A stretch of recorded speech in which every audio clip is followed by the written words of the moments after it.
How's it going, guys? How's it going? We're back. So today we're going to be getting into a video on 5 things people are wasting money on. A few of these things have actually been given from a lot of the older people that I've seen in this video. They're talking about if they could give advice to any young adults and let them know exactly what they wish they would have changed when they was younger to get themselves ahead financially. So first off, we're gonna get into phones. And before you say, "Hey, can you cut out on a phone? We need a phone, but this guy's talking crazy." No, what we're gonna get into is feeling like you need to get the latest upgrade every single year on phones. So what they did mention is, of course, as we know, iPhone, they come out with a new iPhone every single year. But what you may feel as if you need to do is upgrade that every single time. So I think last year it was the iPhone 15, and I think this year we may have the iPhone 16. I'm not 100% sure, because me personally, I've actually got the iPhone 12.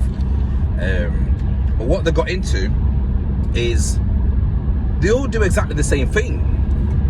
There's hardly any difference. You might come down to it and you talk about, yeah, but the iPhone 16 has got 0.1 better megapixel than the iPhone 15. Come on, be serious. If you can list me 3 to 4 decent things that the iPhone 16 has got better than the iPhone 15, I'll put my hands up and say, fair play, fair enough. But what you're doing is every single year when you're getting that new phone, you ended up spending £150 just for this latest upgrade. Whereas if you would have kept the iPhone 13, iPhone 14, or in my case, the iPhone 12, you're not going to be having any payments. After the first year, if you got it on finance or whatever, after the first year or 2, you're not going to have no payments on that phone. And assuming you look after it, because it's not going to work, of course, if you're having a phone and you're dropping it every 10-20 minutes. Cracks in the screens, then you cause it damage inside, and then of course it's going to be causing you to go and get a new phone. But I have my iPhone 12 now, what, 3 years? I don't see no problem with it. No problem whatsoever. And also what I'm doing is I'm on a SIM only.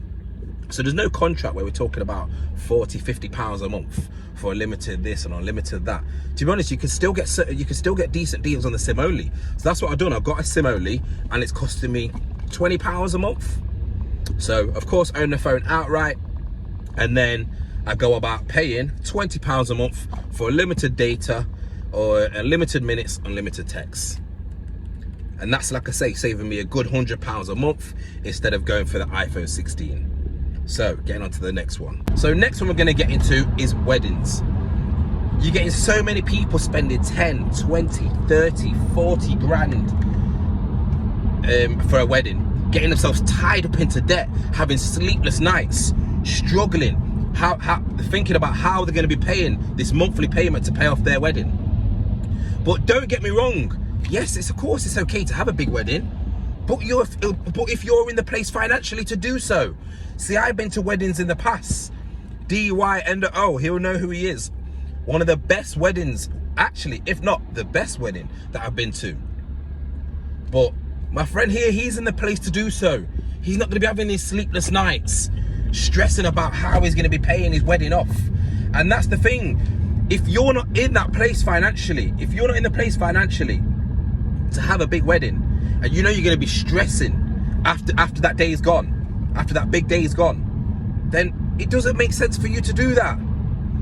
It's like me personally, I'm actually going to be having a wedding where it's just going to be me and my partner going away.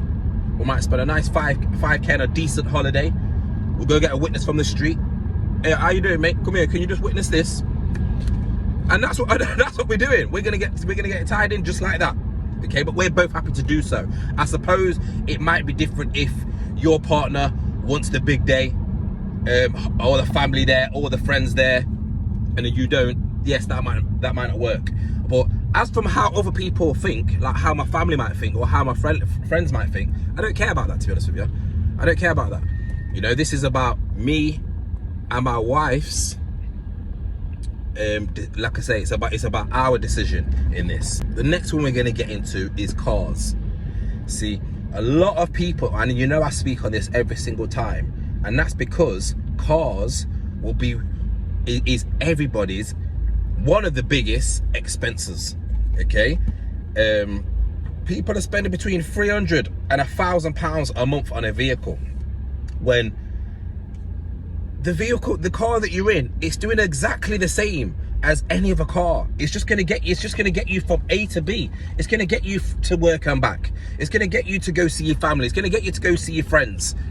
But a lot, assuming you have got a car that is going to be reliable, that you can rely on this car. It's not going to be breaking down here and there.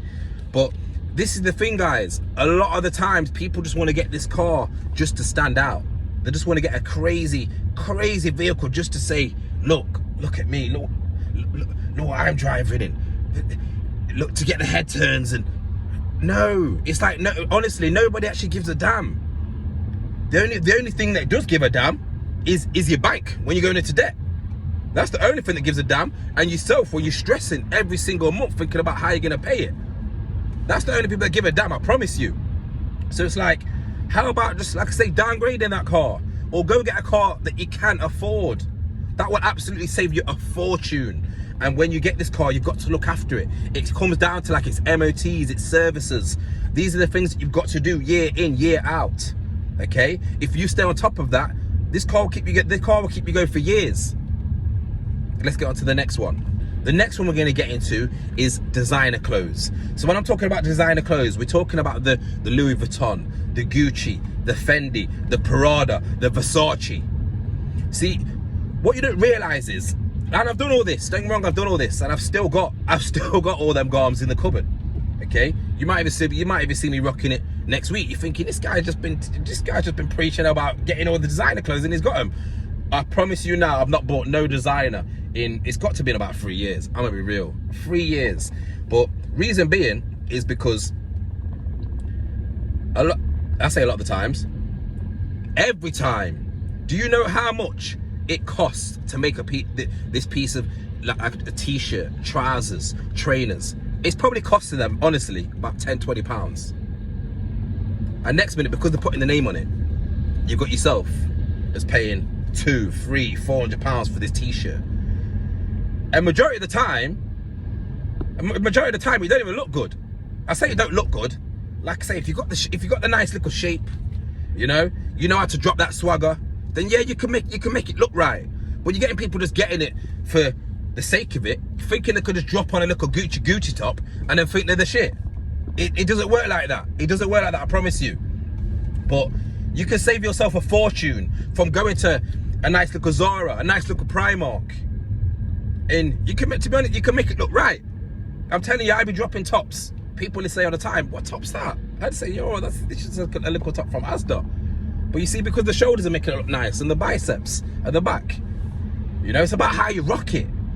And as well as that, like I say, I'm saving myself a fortune. I'm not going into no Clearpay debt. I'm not going to no Klarna debt.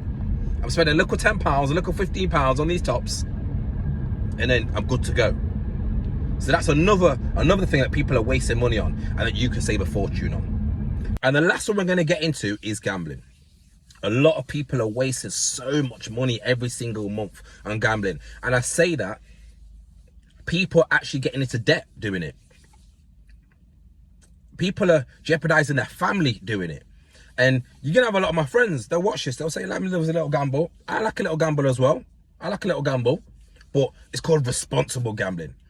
It's called having fun while you're doing it. It's called, if you do lose a little bit of your money every single month, it's not going to cause you any financial difficulty. Okay? You're going to be able to cope. You're going to be able to pay that bill. You're going to be able to go shopping. You're going to be able to go out with your family. But if you're the person that is spending this money on gambling, and it's causing you stress afterwards, like I said, you can't go and do this with your family. You can't pay your car. You can't go and pay your bills at your house. That there is a sign that you may need to give it up, and that you're wasting so much money doing so. The other things that you could do instead of doing that is putting your money away into a savings, or go about investing it. You can go about investing it into like a S&P 500, where it's been proven that can give you 8 to 10% a year. it's going to be a lot better than giving you 0% from if you're one that's losing on gambling all the time. So that is a major one. That is a major one that you need to take in mind. But anyway, guys, we're going to get back to it. Okay, and we're going to be back soon with a level up. But I really appreciate if you like, subscribe, comment, and we'll go from there. Anyway, guys, see you soon.